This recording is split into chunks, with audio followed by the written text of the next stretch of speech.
Welcome to the Real News Network. I'm Mark Steiner. On Sunday morning, Israeli Prime Minister Benjamin Netanyahu celebrated 4,876 days in office as the Israeli Prime Minister. That breaks the record of David Ben Gurion, who was Israel's first and founding Prime Minister. Donald Trump tweeted his congratulations immediately on his breaking Ben Gurion's record. How does Netanyahu compare with Ben Gurion? More importantly, what does it mean politically and for the future that Netanyahu has been in office for so long? What does it mean for Israel's future, the future of the Palestinians, for the future of the land they both dwell in? What impact did he have on Israeli politics and will he have now in the future? Here's a very famous video of Ben Gurion declaring the independence of the State of Israel. By our natural and historical right,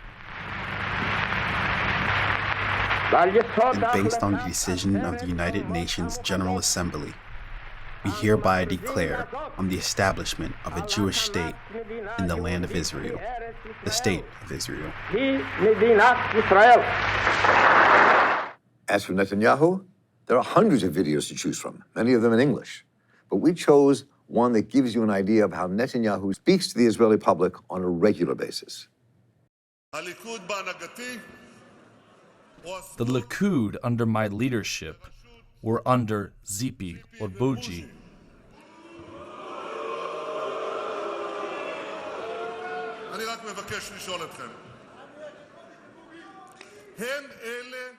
I just want to ask you, are they the ones who will protect the security of the citizens of Israel?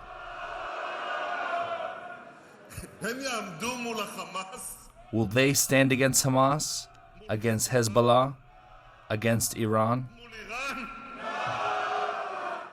So to look at the historical connections and more importantly, the future with the right wing firmly in charge, not only how these two leaders compare, but what Netanyahu's politics means for the future of Israel and Palestine. We are joined once again by Shir Hever, correspondent for The Real News, based in Heidelberg, Germany. His most recent book is The Privatization of the Israeli Security.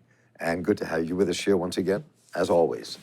Thanks for having me, Mark. So I guess, especially in Israel, this is a momentous moment because he passed Ben Gurion, who is this legendary figure. Whether you agree or disagree with Ben Gurion, this is an amazing moment. So the question is, this is a very quick historical perspective from you. How do these two people compare? Because I personally see a vast difference, some similarities, but a vast difference between the two. Well, the question is, what do you want to compare? I think a lot of people compare their political parties. Ben Gurion founded the labor movement and the Labour Party, and Netanyahu took over the Likud party, which is considered more right-wing. I don't think that's the difference between them. When you look at their ideologies, there's not a big gap between the two. And I also don't think it's really a matter of individual personality that sets these two people so much apart. I think what really is the difference between them is who were their supporters? What kind of public did they represent? Ben Gurion was a leader of a collectivist, nationalist nation which he shaped to create social classes and a very strict hierarchy. He decided that Jews originating from Arab countries, the Mizrahim, would be second-class citizens and will not have full rights. He decided that the people who will dominate this society and will be the major decision makers are the generals. So in many ways, it was his legacy to create the Israeli security elite, the officers who are working in the military, in the secret police, in the intelligence services, who have become the ministers, the prime ministers of the Israeli government throughout the years. And I also think that Ben Gurion had a message that he constantly repeated to the Israeli public. He said, you have to sacrifice. If you want a Jewish state according to Zionist values and so on, you don't get anything for yourself. You get something for the collective. So that means that he called for austerity. He called for people who are not from the Ashkenazi elite, the Jews of European descent, to accept their lot in life, that they will never be able to attain higher education and good jobs, but they're sacrificing for the greater good. Now, Netanyahu broke all of this to pieces.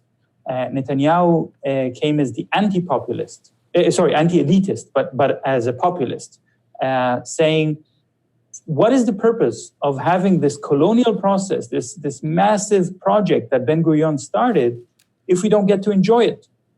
We are the Jewish Israelis who inherited the younger generation, who inherited this country from our parents who made all this sacrifice. Now it's our turn to reap the benefits. So Netanyahu always appealed to the underdogs, to the Mizrahi Jews that I mentioned before, to religious Jews, to people living in the illegal colonies.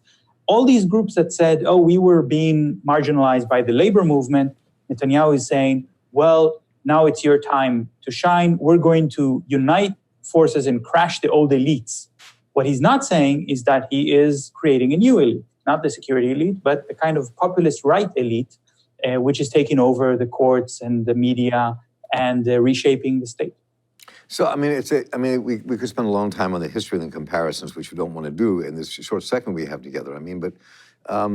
48 was a very different time than 2018, 2019. I mean, we're talking about post-World War II, the Holocaust. The only thing people cared about in the Arab world was, do we have their oil? Other than that, nobody cared. And so it was a very different moment. It was Ben Gurion, but it was also the historical moment he was in. But that's kind of, even though it was a collectivist movement, it was still a settler movement, which in many ways opened the door. I mean, if you look at the election results of 1949, the left-wing parties, Mapam, which was a Marxist party, and Mapai, which was the Labour Party, really were in charge, and Herut, which was the right-wing party then, that was only had fewer seats. So, but something has changed drastically.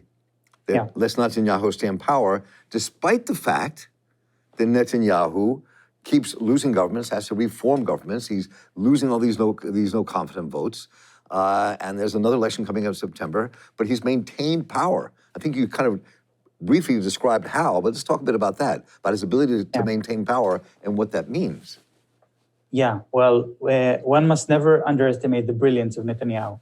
True. Because he is a populist, but he's not an idiot. And he has been very effective in eliminating all political challengers, specifically not from the opposing parties, from the Labour Party. That doesn't interest him so much, or like we just saw in the video, but rather eliminating his challengers from within his own party.